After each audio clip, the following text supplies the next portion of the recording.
कोरेगांव भीमा की लड़ाई जो महाराष्ट्र के पुणे शहर के समीप कोरेगांव भीमा, इस गांव में भीमा नदी के किनारे लड़ी गई एक ऐतिहासिक लड़ाई है। यह लड़ाई 1 जनवरी 1818 रोज अंग्रेज ब्रिटिश ईस्ट इंडिया कंपनी व मराठा साम्राज्य के बीच हुई। ब्रिटिश के तरफ से कुल 834 सैनिक थे, वही मराठा साम्राज्य की तरफ से 28,000 सैनिक थे। अंग्रेज सैनिकों में बॉम्बे नेटिव लाइव इन्फेंट्री टुकड़ी के 500 महार सैनिक थे। पेशवाई समय में अस्पृश्यता का पालन बड़ी मात्रा में होता था, उनके साथ हीन सलूक होता था और इसी कारण और इसी विरोध में महार सैनिक अपने आत्मसम्मान के लिए ब्रिटिश सरकार की तरफ से और मराठा सैनिकों के विरोध में लड़ गए। सावित्रीबाई ज्योतिराव फुले भारत की प्रथम महिला शिक्षिका, समाज सुधारिका एवं मराठी कवयित्री थी। उन्होंने अपने पति ज्योतिराव गोविंदराव फुले के साथ मिलकर स्त्री अधिकारों एवं शिक्षा के क्षेत्र में उल्लेखनीय कार्य किए। वे प्रथम महिला शिक्षिका थीं। उन्हें आधुनिक मराठी काव्य का अग्रदूत माना जाता है। 1852 में उन्होंने बालिकाओं के लिए एक विद्यालय की स्थापना की। भदंत आनंद कौशल्यायन जी बौद्ध धर्म के एक मजबूत आधार स्तंभ के रूप में जाने जाते हैं। उन्होंने चीन, Japan, Thailand, Myanmar, Europe, London व अनेक देशों में भेंट देकर बुद्ध के तत्वज्ञान को जमा करने का महत्वपूर्ण कार्य किया। डॉक्टर बाबा साहेब आम्बेडकर द्वारा लिखित बुद्ध और उनका धम्म, इस ग्रंथ का हिंदी अनुवाद उन्होंने ही किया।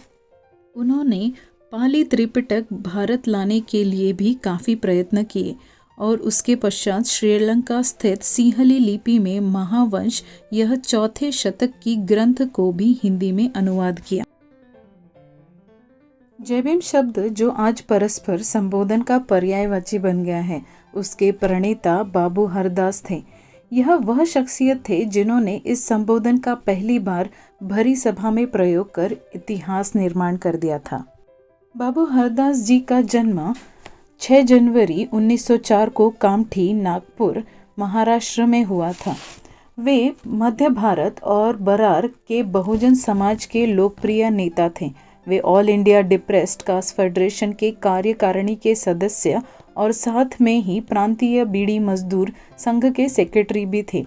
वे स्वतंत्र मजदूर पक्ष which is independent labour party के जनरल सेक्रेटरी के बाद में अध्यक्ष नियुक्त किए गए थे और वे बाबा साहेब के विश्वास पात्र थे।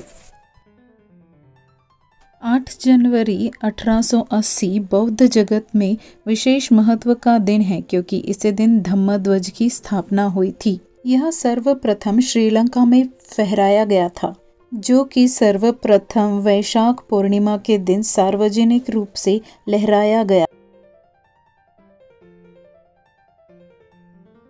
फातिमा शेख एक भारतीय शिक्षिका थी जो सामाजिक सुधारक ज्योतिबा फुले और सावित्रीबाई फुले की सहायिका थी। फातिमा शेख मियाँ उस्मान शेख की बहन थी जिनके घर में ज्योतिबा फुले और सावित्रीबाई फुले ने निवास किया था। जब फुले के पिता ने दलितों और महिलाओं के उत्थान के लिए किए जा रहे उनके कामों की वजह से उनके परिवार को घर से निकाल दिया था। वह आधुनिक भारत की सबसे पहली मुस्लिम महिला शिक्षिका थी। फातिमा शेख और सावित्रीबाई फुले ने महिलाओं और उत्पीड़ित जातियों के लोगों के उत्थान के लिए उन्हें शिक्षा देने का महत्वपूर्ण कार्य शुरू किया था। स्थानीय लोगों द्वारा उन्हें काफ़ी धमकियां मिलनी शुरू हो गई थी। उनके परिवारों को भी निशाना बनाया गया था और उन्हें अपनी सभी गतिविधियों को रोकना या घर छोड़ने का विकल्प दिया था, जो कि उन्होंने स्वीकार बिल्कुल नहीं किया। जिजाऊ माता रायगढ़ स्थित पाचाड़ गांव में रहने वाले सरदार लाखोजी जाधव इनकी कन्या थी। जिजाऊ माता का जन्म सिंदखेड़ी राजा यहाँ पर हुआ था। सरदार लाखोजी जाधव उस समय सिंदखेड़ी राजा के सूबेदार होते थे। जिजाऊ को बचपन से ही लाखोजी राजा जी ने घोड़ा दंडपट, तलवारबाजी और राजकारण इन सब का प्रशिक्षण दिया। जो सारे गुण हम आगे चलकर छत्रपति शिवाजी महाराज में देखते हैं। 6 जून 1674 को शिवाजी महाराज जी का राज्याभिषेक रायगढ़ पर हुआ, पर जिजाऊ माता का मृत्यु 18 जून 1674 को हुआ। परंतु जिजाऊ माता की अंत्यविधि उनके बताए अनुसार रायगढ़ पर न होते हुए रायगढ़ के पास स्थित पाचाड़ गांव में हुई, जो कि महारवाड़ा उस समय का और आज के समय में बौद्धवाड़ी के नाम से प्रसिद्ध है। मराठवाड़ा विश्वविद्यालय नामांतर आंदोलन। यह मराठवाड़ा विश्वविद्यालय के नाम को बदलने के लिए एक व्यापक और 35 साल लंबा आंदोलन था। यह महाराष्ट्र में 27 जुलाई 1978 ईस्वी में दलित आंदोलन के रूप में उभरा।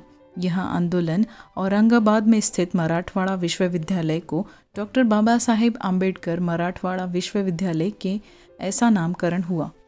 16 वर्ष के अथक प्रयासों के पश्चात मराठवाड़ा विश्वविद्यालय को 14 जनवरी 1994 को डॉक्टर बाबा साहेब आम्बेडकर मराठवाड़ा विश्वविद्यालय का नाम दिया गया।